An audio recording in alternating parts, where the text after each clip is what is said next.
I'm Mary Ann Vanell, and I'm a park ranger with Jefferson County Open Space. I'm here today with Matthew Solano.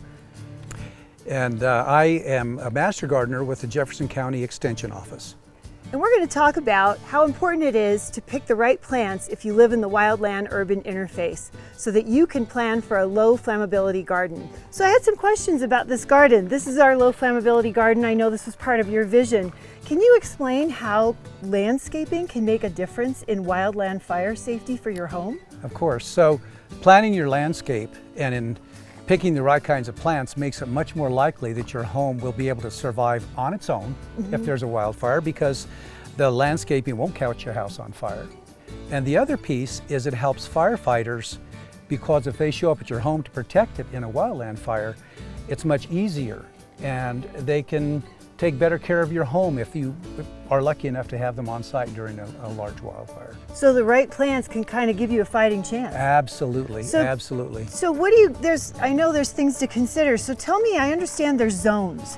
So can you tell me about like zone 1 and zone 2 as far as the landscaping goes? Sure, so if we look at this building here that we're facing at the Jefferson County, Lookout Mountain Nature Center, and you look at the distance from that door to this plant right here, this dwarf goldenrod, it's about 5 feet.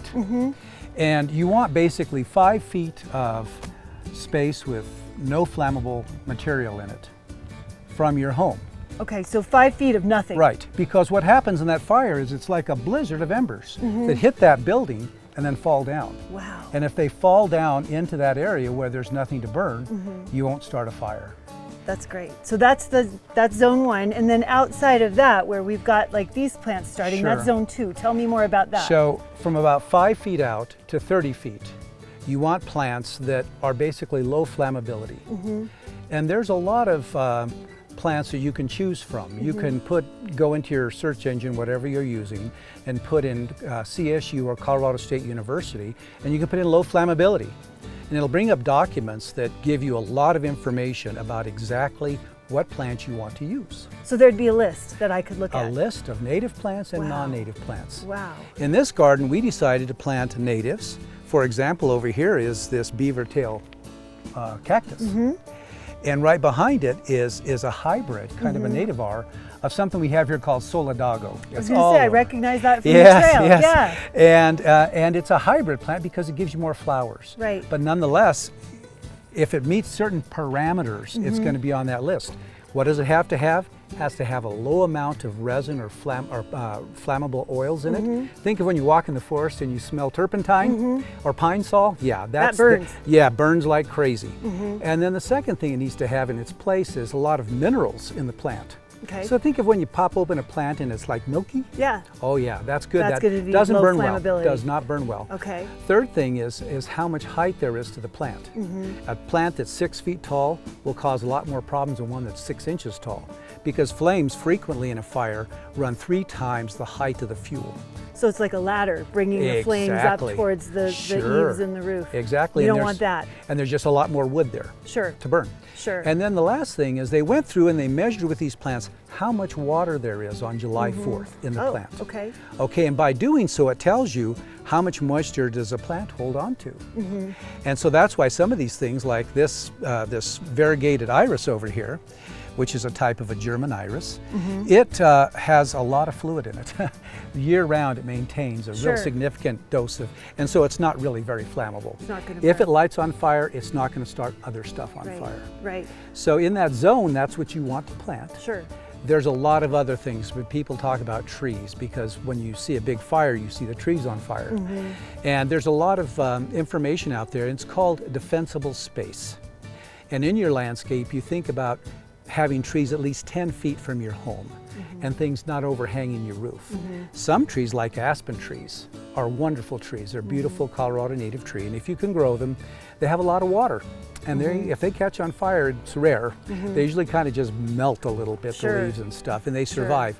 Pine trees, all that oil. Ooh, I would think a pine tree. Or I've actually heard one of the worst is junipers. Is that true? It's true. Yeah. Because there's so much more. If you look at a ponderosa pine, how there are, big chunks of branch there, but there's not that many needles in comparison to a juniper or spruces. Right. Right. So they just burn. I'm seeing something I think a firefighter firefighter would really appreciate seeing as you come up on scene and you're trying to assess this house, and that's this mulch is rock. Right. And that's key, right? Because if you do Exactly. all this and then you put a wood mulch Sure. in, you're sort of negating your effort, right? Right. So we are primarily gardeners, and so this is pea gravel. Right. What do we love about pea gravel is, first off, it keeps the soil cooler, and so it makes the plants survive better. It also comes in contact, really good contact with the ground, so it helps keep the plant cooler, right? So it serves two functions, really. And the other thing is, if you go to your landscape yard, it's the cheapest gravel they have. Now, if you're really into landscape design, you might say, well, we'll use this kind of rock. Sure. That's fine, that's beautiful. But you're using rock, Yes, so it won't exactly. burn. But the key thing is, with this rock, it's so small, it's easy to work with. Right. And unlike wood mulches, which catch fire, Yeah. and so we really don't want to be using those materials, is this stuff is not only fire resistant, it's good for your plants, and it's long lived. And it helps keep the weeds out. Exactly. Yeah. So then there's a couple other things. I know there's this art of spacing. Right. So part of what fire does is it jumps from flammable thing to flammable thing. So if you space plants appropriately, either this way or height-wise, that you can mitigate some of that fire moving around. Do you want to talk about that a little bit in the context of this garden? That's absolutely right. So you can see here we have these two plants, these two solidago or dwarf goldenrod plants, planted just about as far apart as they normally are going to be in height. Right now they're flowering, they're getting ready to flower, but after that, when we cut them back, that'll be the spacing. So we endeavor to try to give at least 3/4 to 1.5 times the height of the plant in distance. Now, when you get a plant from the nursery or from the store, it'll tell you plant these 8 inches apart because the plant's 8 inches. Right. What we tried to do here is to plant things so that they're more like almost double the distance for those two plants.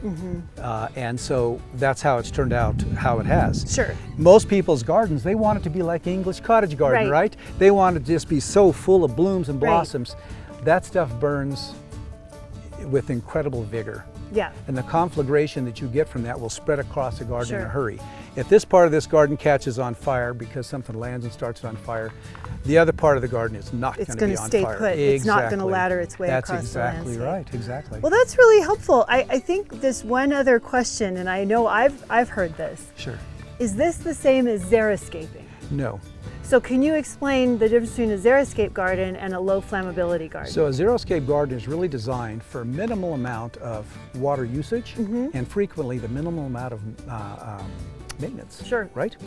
And so that's what we have done here. Sure. But the real goal was to go through and find things that were low flammability and plant them that would look good together. Right. In this garden, it is designed so that there's always should be something blooming, okay? Which is what a homeowner wants. Sure. When you xeriscape, there are some plants that they recommend that you use, which are highly flammable. Sure. Some of the things that we've thought traditionally were good in that environment, for example, something, you know, as simple as potentilla, fruticosa. You know, you see those beautiful little potentilla bushes all over the Front Range, all over Those this are flammable. land. They get really, really dry is their problem. And then you have a lot of dead wood. What's nice about the maintenance issue with this is you have to maintain it. Because if you allow a bunch of dead leaves and branches from bushes and stuff all over this property, it's going to be flammable again. It won't matter what you did. So you have to maintain it and keep it clean. Clean, lean, and green.